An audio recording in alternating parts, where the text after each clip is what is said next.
네, 주식시마론입니다. 지금 계속해서 치킨 이벤트가 진행되고 있습니다. 토마토TV 유튜브 구독자분들을 대상으로 한 이벤트인데요.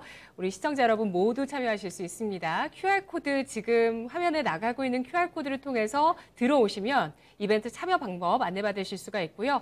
그렇지 않으면 또 유튜브를 통해서 토마토TV, 토마토증권통 검색해서 들어오셔서 관련 동영상을 보시면 참여하실 수 있는 방법대로 그대로 참여를 하시면 9월 30일까지 그 참여하신 분들 모두 모아서 이 가운데서 50분을 추첨해서 개별적으로 치킨 쿠폰을 보내드리는 이벤트를 지금 진행하고 있으니까요. 계속 많이 참여해 주시기 바라겠습니다. 자, 그럼 오늘 주식시마론 금요일의 첫 번째 주제 어떤 주제일까요? 화면 보시죠. 글로벌 리스크 총정리, 내용과 증시 영향은? 추석 연휴 전이었던 지난주 코스피 코스닥이 상승 마감했습니다. 주간 기준으로 각각 0.47%, 코스닥이 0.79% 상승한 이후에 연휴 기간에 있었던 글로벌 리스크를 반영하면서 이번 주는 주봉 기준 하락 마감이 예상되고 있습니다. 어떤 리스크가 있는지 현황들을 함께 짚어드릴 텐데요. 토마토 투자클럽 최태규 전문가 만나보시죠. 안녕하십니까? 네, 반갑습니다. 네, 정말 많은 변수들이 있다는 거 우리가 예상하고 연휴에 들어갔는데요. 먼저 첫 번째 가장 중요했던 변수, 9월 FOMC 회의부터 정리를 해보죠. 네, FOMC 회의는 뭐 시장이 원하는 대로 잘 진행되다 보니까 우리 증시로 봤을 때는 그닥 뭐 피부에 못 느끼실지 모르겠지만 미 증시 같은 경우 굉장히 상승을 이어가고 있습니다. 지난 FOMC 회의에서 이제 파월 의장이 그랬죠. 연내 테이퍼링 하는 게 맞다라고 했기 때문에 연내 테이퍼링은 해야 됩니다. 연준 의장 같은 분이 이야기를 했다라는 것은 연내하겠다. 만약에 내년으로 넘기게 되면은 왜 올해 한다 그래놓고 내년으로 해? 오히려 그게 또 불확실성을 키우기 때문에 네. 연내에 하는 거 맞다 이렇게 좀 보시면 될 것 같고요. 결국 요번에 이야기를 안 했다라는 건 11월 달 아니면 12월 달에 해야겠죠. 남은 FOMC 회의 11월 2일, 3일, 그다음에 12월 14일, 15일 이제 두 번에 남아 있는데 제 생각으로는 아마 11월 달에 어떤 구체적인 내용이 나오면서 테이퍼링이 시작되지 않을까 이렇게 예상됩니다. 지금 매달 1200억 달러씩 매입을 하고 있는데 얘를 저는 월 200억을 줄일 거냐 아니면 150억을 줄일 거냐에 따라서 8개월이 걸릴 수도 있고 6개월이 걸릴 수도 있는데 제가 봤을 때 뭐 한 200억 달러씩만 축소하더라도 시장에서 생각하는 컨센서스는 맞지 않나 이렇게 좀 예상이 됩니다. 결국 테이퍼링은 할 것이고 내년 중반쯤 되면 이제 테이퍼링은 끝납니다. 그러면 우리 이번 점도표 보니까 내년에 금리 인상할 것 같아 라고 지금 분위기는 잡혀져 있는데 자 일단 테이퍼링은 하는 거고요. 금리 인상은 더 빠르게 할 수도 있고 더 느리게 할 수도 있고 결국 내년 경제 상황에 따라서 그건 바뀔 수 있는 부분이니까 금리 인상에 대해서 지금 현 시점에 왈가불가하는 건 그닥 맞지 않는 것 같아요. 그래서 일단 지금 현 시점에서는 이 테이퍼링 이 부분에 대해서 방향 잡고 가면 우리가 맞지 않나 이렇게 좀 보여집니다. 네, FOMC 회의를 통해서 이번에 테이퍼링과 금리 인상의 윤곽이 잡혀가고 있습니다. 특히 테이퍼링은 연내 시행 11월 FOMC, 11월 초에 있을 FOMC에서 구체적인 시기가 언급될 것으로 예상이 되고 있고요. 그러면서 향후 6개월에서 8개월 정도 테이퍼링이 진행되고 나서 금리 인상 언제쯤 될 것인지 경제 상황에 달려있다는 점.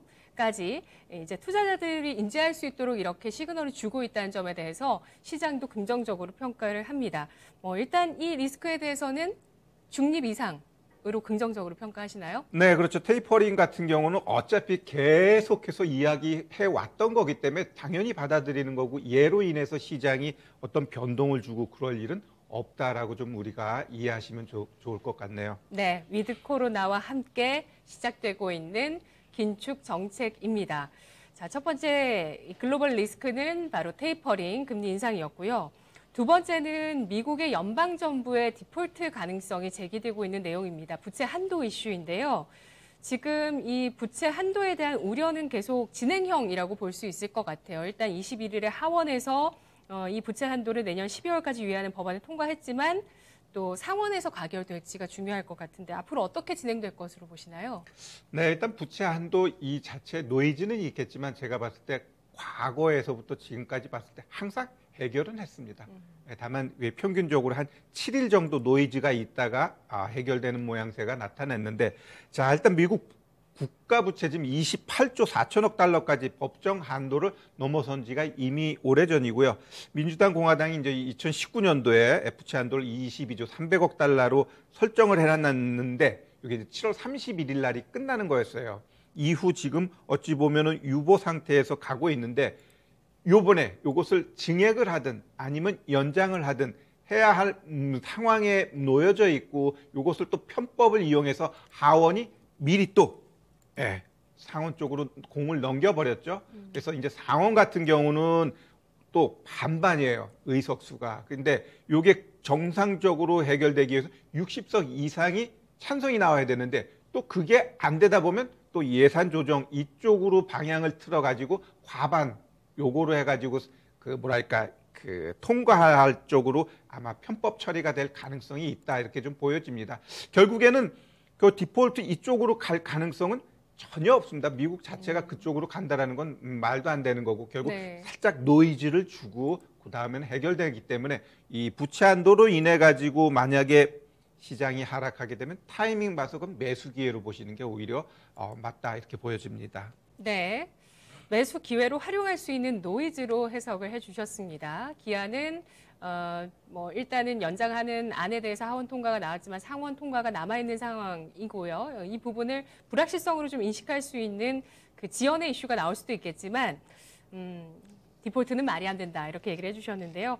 일단 뭐 신용평가사 무디스 같은 경우는 미국이 디폴트 사태에 빠지면 증시가 33% 하락할 것이다, 이런 경고도 했고, 또 일자리가 뭐 600만 개 디폴트가 되면 사라진다, 이런 경고도 나오고 있습니다. 자, 그러면 이 내용이 사실은 좀 더 시장에 또 부담이 되지 않을까라는 생각이 드는데요. 미국에서 또 증세 이슈가 나오고 있죠. 법인세를 증세하는 안을 추진한다는 내용들이 나오고 있는데요. 특히 이게 만약에 통과가 되면 성장주에 미칠 영향력에 대해서 궁금해 하실 거예요. 어떻습니까? 일단 뭐 법인세 이거는 양날의 검이라고 보시는 게 좀 맞습니다. 일단 이 법인세를 추진하는 건 지금 남아있는 부양 한 3조 5천억 달러 얘를 통과시키기 위해서 내가 돈이 이렇게 만들어낼 테니까 니네 좀 이거 좀 통과해 줘라, 지금 이러한 과정이거든요. 일단 우리 법인세 같은 경우 이전 거 한번 보면 트럼프 같은 경우는 35%를 21%로 확 낮춰버렸어요. 기업 친화적으로. 그렇죠. 트럼프 랠리가 나왔죠. 그러면서 증시 진짜 잘 갔잖아요. 근데 이제 바이든 정부 들어서는 이 21% 가지고서는 안 된다, 좀 많이 상향하려고 했는데 일단 제시하는 게 26.5%. 이 정도 선에서 지금 제시를 하려고 하고 있어요. 이제 법인세 쪽은 이 정도로 좀 될 것 같고요. 그다음에 이제 최저세율 쪽으로 이제 미국 기업들이 해외에서 벌어들인 것을 소득을 붙이는 건데, 이게 기존에 10.5%에서 16.5%로 상향할 예정입니다. 일단 바이든 행정부는 21%까지 요구했다가 요거 많이 좀 다운시킨 그러한 모양새가 지금 나타나고 있고, 또 개인소득세율도 그동안에 37%에서 39.6%까지, 그다음에 최고 소득을 보여주는 그쪽에다가는 3% 부유세를 더 얹겠다라고 하는 게 이번 그 법인세 부과 추진 방향이다, 이렇게 좀 보시면 될 것 같고요. 결국 이 법인세 이러한 것들은 분명히 증시에 부담은 되지만 다 알고 있는 내용이에요. 다 알고 있는 내용이기 때문에 여기다가 시장이 이제 어느 쪽으로 방향 잡을 것이냐, 1조 2천억 달러 플러스 3조 5천억 달러가 아마 3조 5천억 달러 좀 금액이 좀 줄어들겠지만, 그게 다 통과되게 되면 이게 어느 쪽에서 이제 시장이 방향 잡고 갈 것이냐라 했을 때 오히려 부양책 쪽으로 방향 잡으면서 시장은 조금 더 상승 랠리 쪽으로 방향 잡고 갈 가능성은 있다라는 게 저희 생각입니다. 네. 시장에서 많이 기대했던 것이 이제 통화 정책은 거두어지다 보니까 재정 정책에 많이 기대를 했었는데, 같이 세트로 나오고 있는 증세 때문에 사실은 좀 많은 투자자분들이 만족하지 못하시는 부분도 있으실 거예요. 그런데 어떤 경제 회복세를 뭐 저지할 수는 없을 것이다, 이렇게 해석해야 될까요? 어떻게 해석해야 될까요? 현 시점에서 작년과 같은 드라마틱한 상승장을 기대해서는 또 안 되고요. 그냥 지금의 상승에서 크게 급락하는 것을 좀 저지해 줄 수 있는 그러한 모멘텀으로 좀 보셔야 될 것 같고, 또 하나 제가 얘기를 안 한 게 이제 상장사들 자사주 매입 이 부분에 있어서도 2% 세금을 매기겠다 이러한 것들이 민주당에서 계속해서 나왔던 얘기예요. 네. 이 자사주 매수 이거에 대해서 세금을 매기겠다. 지금 미증시가 일정 부분 강하게 올라간 건 기업들이 자사주 매수에 의한 뭐 러비넛 이런 것도 있지만 자사주 매수에 의한 상승도 일정 부분 있다라고 좀 보고 있어요. 내가 봤을 땐 증시 상승이 한 20-30%는 자사주 매수도 1조를 한 부분이 있는데 여기에다 또 네. 세금을 부과하겠다. 뭐 이러한 내용들도 결국은 증시에 분명히 걸림돌이 됩니다. 그러니까 이 부양한 작년과 같은 유동성 장세에서 그런 엄청난 상승이 아니라 하락할 때 부양한 예하고 같이 이제 믹싱되면서 견주한 시장의 흐름을 이끌어갈 수 있는 그러한 그 모멘텀으로 보시는 게 맞지 않나 이렇게 좀 보여집니다. 예. 성장주에 미칠 영향은 없을까요? 성장주는 뭐 솔직히 뭐 금리 인상하게 되면 성장주 이런 건 뭐 이야기를 하는데 지금 시장 특히 이제 우리 시장만 놓고 봤을 때는 성장주 뭐 경기 민감주 그냥 너무 빠르게 조금 올라갔다가 내려가고 이러한 모양새가 지금 나타나니까요. 성장주니까 안 돼. 그렇게 보실 필요 없어요. 어찌 보면 지금 이 2차 전지 같은 경우도 엄청난 고퍼주로서 성장주라고 봐야 되는 거거든요. 근데 이렇게 가잖아요. 그러면 결국 우리가 지금 시장에서 봐야 될 부분은 시장이 크게 계단식으로 하락하지 않는다라는 데 포커싱 하셔야 될 것 같고 결국 횡보장이다. 그러면 저점에서 매수고 올라갈 때 너무 눈높이를 높이지 말고 결국 가다 보면 또 꺾이는 그러한 시장의 흐름이 당분간 내가 봤을 때 내년도 상반기까지는 이어질 것 같아요. 그래서 시장이 크게 뭐 출렁이더라도 막 뚝뚝 떨어지는 시장은 아니고 결국 저점 매수세는 계속 들어오게 돼 있어요. 그러면 네. 받쳐주면서 올라가서 또 상단 가게 되면 또 짧게 차익 실현하는 물량 나오고 이런 식으로 좀 횡보 장세에 맞는 트레이딩 전략이 필요하다 이렇게 좀 말씀드립니다. 네, 알겠습니다. 뭐 어떻게 보면 대규모 어떤 재정 부양 정책에 대한 청구서라고 볼 수 있는 증세안에 대해서도 민주당을 중심으로 추진을 합니다. 법인세율, 또 최저세율, 개인소득세, 부유세, 그리고 자사주에 대한 세금까지 추진을 하고 있는 내용들 알아봤습니다. 자, 그리고 많은 분들께서 추석 연휴 동안 잠을 못 이루시기도 하셨던 그 내용인데요. 헝다그룹 리스크입니다. 지금 뭐 계속 진행이 되고 있는데 어제 예정됐던 달러 표시 채권 이자에 대해서 일단 지급하지 못한 상황인 것으로 전해지고 있는데요. 앞서서 23일로 예정됐던 채권 이자 지급 문제를 해결했다라고 헝다그룹에서 직접 발표를 했었습니다. 그런데 이것을 놓고 이자 전부가 아니라 부분 지급을 하든 혹은 뭐 이 일정 자체를 일단 지급 기한을 연장했을 것이다라고 시장에서 예측을 하고 있고요. 지금 문제가 되고 있는 23일 달러 표시 채권 이자 관련해서는 헝다그룹에서 아직 입장이 나오지 않고 있는 상황인데요. 헝다그룹 리스크 장기화 가능성 있을까요? 글쎄요. 제가 봤을 때 헝다그룹 같은 경우는 어제 오늘의 리스크 문제는 아니었어요. 그 이전부터 계속해서 문제가 발발되어 왔고 잘 보시면 올 한 해에만 크고 작은 건설사들이 270개 이상이 문 닫았어요. 그리고 올 7월 달 같은 경우 이 반도체 기업 있죠. 칭하이윤이 얘도 파산했고 맞아요. 결국 중국 기업들 뭐 크다고 그래서 뭐 살아남고 이러한 분위기가 있는 국가는 아닌 것 같아요. 결국 이 헝다 같은 경우도 뭔가 리스크를 없애기 위했다면 미리 아마 시진핑 정부에서 다 했을 텐데 버릴 카드로 제가 봤을 땐 본 것 같아요. 그러다 보니까 일단 헝다 같은 경우는 흔들어가지고 좀 알짜배기들은 정부 아니면 좀 누군가에게 인수하게끔 하고 버릴 건 버리면서 좀 공중분해시키지 않을까 이렇게 생각됩니다. 그래서 뭐 이걸 가지고 뭐 길게 끌고 갈 것 같지는 않다라는 게 저희 개인적인 생각이고요. 지금 중국 기업들의 가장 큰 문제는 신용이 좀 안 좋다 보니까 이 회사채를 발행해도 1개월, 뭐 3개월, 막 6개월, 1년짜리도 없어요. 이게 자꾸 반복되다 보니까 이러한 것들로 인해 가지고 결국 중국에서 가장 문제가 된 금리 인상 이 시점에 기업들이 문제가 될 수 있다는 게 그 이전부터 계속 그 시그널을 줬거든요. 그래서 이 금리 인상 여기에 대비해서 어찌 보면은 좀 꼬리 자르기식 이러한 것들도 일정 부분 나타나고 있지 않나 이렇게 좀 생각되고요. 결국 헝다의 미래는 시진핑의 생각인데 지금까지의 흐름으로 봤을 때는 헝다 제가 봤을 땐 잘라내기 쪽으로 방향 잡고 가지 않을까 이렇게 생각이 듭니다. 네. 외국인이 그런데 우리 주식시장에 대해서 이달 매수 우위를 보여주고 있거든요. 이것에 대해서 외국인이 헝다그룹의 리스크는 제한적이라고 해석했기 때문에 외국인이 그래도 한국 주식을 산다 이런 해석이 있는데 헝다그룹 리스크가 중국 내 한정된 리스크로 마무리될 거라고 예상하세요? 그 외국인의 포지션 같은 경우는 뭐 지금 사는 게 뭐 아주 그동안에 매도했던 거 일정 부분 사는 거니까 요거 산 게 헝다하고 연결시킨다?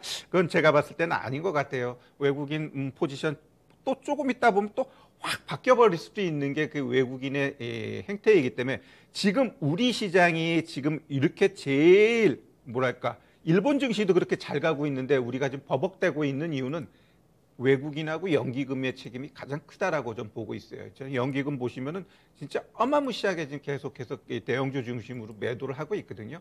그렇기 때문에 외국인이 우리 시장에서 매수한다. 이게 헝다로 의해서 우리 쪽 매수 들어오는 거는 좀 그렇게 보지 않고요. 그냥 일정 부분 좀 사야 될 시점이니까 단기적으로 한번 들어온다. 저는 이렇게 좀 해석하고 싶네요. 네, 헝다그룹이 디폴트가 되더라도 우리 장에 미칠 영향은 제한적일 거라고 예상하실까요? 그러죠. 제가 봤을 때 뭐 헝다 그 자체로 인해 가지고 뭐 우리 증시에 크게 영향을 미친다. 지금 어제 오늘 내가 봤을 때 어느 정도 반영되고 있다라고 좀 보고 있습니다. 그래서 뭐 헝다 그거는 중국 시진핑이 아마 나름대로 다 생각하고 정리를 하고 있지 않나 이렇게 좀 보고 있습니다. 네, 지금까지 파악해본 글로벌 리스크 가운데서는 그래도 우리 장에서 변동성을 유발할 수 있는 가능성이 있다고 보시는 거는 미국 연준의 금리 결정, 뭐 테이퍼링 이쪽일 거라고 보시는 것 같아요.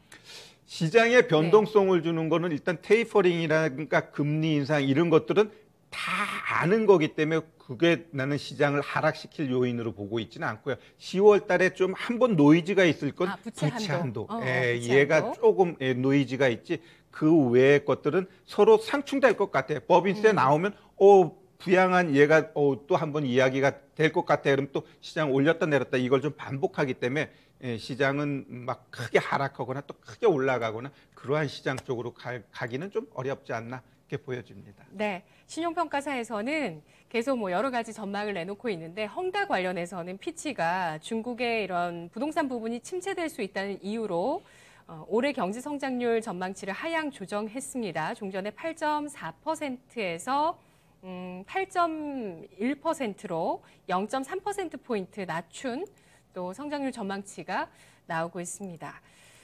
부동산이 뭐 경기에 미치는 영향이 굉장히 크니까요. 중국의 경기 계속 지켜봐야 될 것 같은데요. 여기에 또 중국의 정부 차원에서의 빅테크 산업에 대한 규제 이슈도 나왔었죠. 그리고 이어서 이제 이달 들어서 국내에서도 카카오를 비롯한 플랫폼 기업들에 대한 규제 분위기가 나오고 있습니다. 중국과 우리나라의 빅테크에 대한 규제를 좀 비교해 볼까요? 네, 일단 빅테크 규제 이 부분에 있어서는 중국하고 우리하고는 좀 격이 다르죠. 거기는 거의 뭐 공산주의식으로 완전히 눌러버리는 거니까. 일단 중국 같은 경우는 지금 창당 100주년이고 시진핑이 산선 연임을 위해 가지고 지금 많은 포석을 깔아놓고 있는 분위기다 이렇게 좀 보시면 됩니다. 일단 공산당 내에서 교육, 경제, 문화, 이 네트워크, 이 사회 전반에 걸쳐서 지금 제재를 확산하고 있는데 그 빌미가 뭐냐? 결국 빈부격차입니다. 이 코로나로 인해 가지고 글로벌 우리나라뿐만 아니라 글로벌 전체적으로 지금 가진 자들은 더 많이 벌고 또 중산층이 없어지면서 오히려 그 중산층이 아래로 내려가는 이러한 문제가 지금 많이 대두되고 있는데 중국 같은 경우도 불평등 이거로 인한 반대 여론이 굉장히 강하다고 합니다. 그러다 보니까 이것을 잠재우기 위해서 이 사회 불안 요소를 억제하기 위해서 이러한 통제를 하고 있지 않나. 근데 공교롭게도 미국 같은 경우도 반독점해가지고 이 빅테크 쪽 제재하겠다라고 하고 또 솔선수범해서 우리가 먼저 또 기업들을 이제 제재하고 있잖아요. 중국 같은 경우는 아주 더 드라마틱하게 하고 있잖아요. 알리바바, 텐센트. 그 다음에 이제 교육 관련된 기업들 아예 싸그리 그냥 이 씨를 말려 버릴 정도로 엄청나게 이제 통제를 하고 게임 같은 경우도 뭐 아편이다라고 할 정도로 굉장히 강도 높게 제재를 하고 있어요. 그건 결국 시진핑이 산 연임을 위해서 지금 내재되어 있는 불만들을 어찌 보면 없는 분들을 조금 토닥이기 위해서 이러한 정책을 강화하고 있지 않나. 가장 중요한 게 결국 네트워크 쪽으로 해가지고 엄청나게 그 정신무장을 시키고 또 교육도 시키고 이러한 쪽으로 방향을 잡고 가고 있는 게 지금 미국 빅테크 규제의 핵심이다. 이렇게 좀 보시는 게 맞을 것 같습니다. 네, 알겠습니다. 다 어떤 특성은 다르지만 그래도 이 빅테크 기업의 독점에 대해서 경계하고 규제하는 움직임들은 미국, 유럽, 그리고 중국, 우리나라까지 모두 나오고 있다는 부분을 확인할 수 있었습니다. 첫 번째 이슈를 통해서 글로벌 리스크를 점검해 봤고요. 이어서 두 번째 주제 넘어가 보도록 하겠습니다. 오늘의 두 번째 주제, 업종을 골라주셨는데요. 다가오는 위드 코로나 식품업계 하반기 전망은 네, 지금 시장의 또 하나의 큰 모멘텀은 바로 위드 코로나 시대에 대한 선언일 겁니다. 우리나라도 접종률이 더 올라가고 앞으로 추이를 보고 코로나19 신규 확진자 수 추이를 보고 위드 코로나에 대해서 정부가 발표할 것을 검토하고 있다. 이런 내용들이 나오고 있는데요. 관련해서 지금 식품업계에 대해서 또 이야기들이 많습니다. 상반기에 일단 음식료 업체들 실적은 좀 부진했는데요. 이유를 알아볼까요? 네, 일단 작년도에 워낙 좋았기 때문에 일정 부분 기저효과 이런 것도 있다라고 좀 보시는 게 맞을 것 같습니다. 작년에 이제 코로나로 인해서 우리가 이제 외식을 못 했잖아요. 밖에 나가는 것도 좀 꺼리게 되고 만남도 자제하게 되고 그러다 보니까 집에서 이렇게 직접 해 먹고 이러한 것들이 많이 늘어났어요. 반사이익이죠. 결국 외출을 못 하고 외식을 안 한 걸 고스란히 이쪽 식품업계 쪽에서 그 뭐랄까 반사 이익을 본 한 해였는데 일단 이 코로나 같은 경우 계속해서 지금 확산되고 이러다 보니까 좀 어찌 보면 이 식품업계 쪽도 작년 눈높이하고 지금 보니까 그닥 나쁘지는 않은 것 같은데 조금 뭐랄까 지금 이 전체적인 분위기에서는 아예 아닌 것 같아라는 게 좀 팽배해지고 있어요. 거기다가 원자재 가격도 많이 올라갔다. 최근에는 좀 많이 하락했어요. 근데 그거를 뒤늦게 좀 반영하고 이러한 부분들 결국 이러한 것들이 식품업계 실적 부진의 가장 큰 원인이 아닌가 이렇게 좀 보여집니다. 네. 수익성이 악화되는 요인들이 있었습니다. 원재료 가격의 상승이 있었고요. 그리고 지난해 워낙 코로나 팬데믹 발생 직후에 집콕 쪽, 집밥 쪽이 늘어나면서 기고 효과도 분명히 또 작용했을 것으로 보입니다. 따라서 상반기에 그렇게 눈에 띌 만한 실적을 내놓지 못한 게 바로 음식료주인데요. 그러다가 오뚜기의 가격 인상, 라면 가격 인상이 나오면서 저희 시간에도 한번 그때 주식 심화론에서 주제를 다뤄봤었는데요. 그 가격 인상 모멘텀이 나오면서 여러 기대감들과 주가 반응이 일부 있었습니다. 과연 하반기에 음식료주의 실적 개선세로 이어질 수 있을까요? 제가 봤을 때는 뭐 그렇게 좋게 개선될 가능성은 좀 없다라고 보여져요. 이제 또 위드 코로나 얘가 하게 되면은 지금도 솔직히 밖에 나가서 이제 외식하고 이런 게 많아졌잖아요. 또 재난지원금 이것도 좀 주다 보니까 좀 씀씀이가 밖에 나가서 써야지 이러한 것들이 많이 분위기가 형성돼 있어요. 그렇기 때문에 일단 이 식품업계 이쪽 하반기에 실적 개선될 거냐라고 했을 때 제가 봤을 때 크게 개선될 가능성은 없고 그냥 작년 정도 수준만 해줘도 괜찮고 작년보다 좀 밑돌 가능성이 있다라는 게 지금 시장 분위기가 아닌가 이렇게 좀 생각이 듭니다. 네, 알겠습니다. 이거 사실 저도 평소에 궁금한 건데 제가 아까 기고 효과라는 말을 썼더니 이 말이 맞는 말이냐, 역기저 효과가 맞는 말이냐, 아니면 기저 효과가 맞냐, 기고 효과가 맞냐, 이거 궁금해 하시더라고요.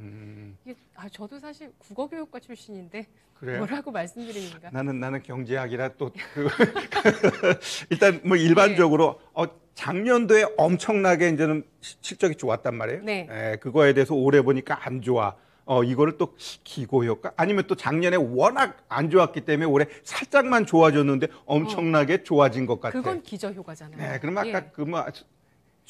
앞에 거는 그럼 기고효과? 예, 그거가 맞는 것 같네요. 엽기저가 맞는 것 같네요. 엽기죠? 예, 예. 엽기저 효과 이렇게 다음에 그거 할까요? 좀 공부해서 오겠습니다. 예, 제가 좀 더 맞는 말을 확실히 찾아서 JDKIM님, JD킴님께서 또 얘기해 주셔서 이를 계기로 한번 저 확실히 한번 알아봐야 될 것 같아요. 평소에 굉장히 저도 궁금했던 그 단어입니다. 전년에 어쨌든 실적이 굉장히 좋았기 때문에 올 상반기 그리고 하반기까지 실적이 개선될 만한 여지가 크지 않다고 말씀해 주셨는데요. 그런데 식품업계가 돌파구를 계속 마련하고 있습니다. 뭐 지난해도 해외 진출 모멘텀들이 주목을 받으면서 수출 지표 굉장히 많이 얘기를 했었고요. 그리고 신사업 진출도 눈에 띄고 있어요. 뭐 음식료 쪽에서 바이오 쪽으로 진출을 한다든지 이런 움직임들이 많이 눈에 띄고 있는데 어떻게 평가하시나요?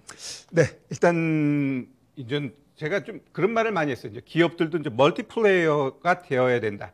한 가지만 잘해가지고는 조금 힘들 것 같고요. 서브로 아니면 또 그 밑에 한 두세 개 정도의 신성장 동력을 같이 가져가는 게 지금 앞으로 시대에 살아남는데 중요한 기업의 그 정신이 아닌가 생각됩니다. 네. 우리 뭐 과거로 돌이켜 보면은 진짜 대기업들도 10년에 하나씩 없어지는 기업들이 많아요. 뭐 정권에 의해서 없어지든 뭐 경영을 잘못해서 없어지든 하여간 없어지는 기업들이 하나씩 생긴단 말이에요. 예, 그럼 결국 지금 이 현 시점에서 이 식품업계 같은 경우도 오로지 요거 하나만 잘해가지고는 이제는 한계에 부딪힌다라는 거죠. 기업이 뭔가 또 레벨업 돼야 되는데 그냥 거기서 안주하다 보면은 어차피 이제 시장은 계속해서 커나가는 시장인데 과자 하나만 놓고 내가 이 국내에서만 해선 안 되고 또 어차피 또 해외로 나가고 또 해외 과자가 우리나라에 들어오고 그러다 보면 싸움에서 어떨 땐 도태될 수도 있어요. 그럼 가자 이에 또 CJ 제일제당처럼 한 바이오 쪽으로 나간다든지 이러한 것들이 필요한 시점이다라고 보고 있어요. 라면 특히 이제 라면 같은 경우 우리 이제 일상생활에서 많이 쓰는데 일단 전년 대비해서 영업이익이 30% 다운될 정도로 많이 좀 저조한 모양새를 보여주고 있는데 이렇게 다운됐을 때 뭔가 다른 하나가 뭐 바이오면 바이오 아니면 뭐 또 요새는 뭐 화장품 이런 것들은 아니지만 여튼 뭔가 새롭게 견인해 나갈 수 있는 그러한 것들을 하나 찾고 나가는 게 기업이 더욱더 발전하는 데 도움이 되지 않나 이렇게 좀 보여집니다. 네. 뭐 신성장 동력이 하나 가지고는 안 된다는 말씀이시네요. 그래서 다양한 성장 동력을 갖추고 있는 기업, 특히 음식료로 생각했지만 또 새로운 성장세가 높을 만한 분야에서 또 동력을 마련하면 그 기업에 대해서는 좋은 평가가 나올 수밖에 없을 것 같은데요. 앞서서 제가 오프닝에서 말씀드렸던 디지털 헬스케어 분야는 앞으로 연간 30%의 성장률을 보일 것이다. 이런 전망들이 나오고 있습니다. 음식료 가운데서 이렇게 성장을 준비하고 있는 기업들이 있을까요? 하반기 음식료주 전망 들어보겠습니다. 네, 일단 우리 주식하시는 분들은 업황 이런 게 굉장히 중요하고요. 뭐 지금 종목들이 식음료 이거 안 가지만 또 6개월 있다, 1년 있다 다 갑니다. 근데 지금 시장은 가는 쪽만 가기 때문에 이 갖고 있으면 상대적으로 엄청나게 박달감을 느끼는 거죠. 내가 한번 차트 하나 우리 한번 볼게요. 네. 라면 3개 이제 오뚜기, 삼양, 그다음에 농심 이 3개 차트 있는데 보시면은 오뚜기 실망스러워요. 7월 달에 한 번씩 다 같이 급등 나왔어요. 그래 놓고 결국은 다 지금 어때요? 그 상승 다 뒤로 하고 더 바닥을 박박 기고 있습니다. 그러면 얘네들이 아까 뭐 영업이익이 안 좋으니까 뭐 나온 건데 그럼 얘네 이 기본적으로 우리가 이 먹는 것 이거는 주식 포트폴리오에 기본적으로 담고 가야 돼요. 먹고 또 즐기고 또 고치고 이러한 관련된 종목군들은 포트에 담아줘야 되는데 지금 이렇게 안 좋으니까 앞으로도 안 좋을 거지 그건 아니에요. 그냥 지금 현 시점에서 안 좋은 건 인내하다 보면 또 가게 돼 있습니다.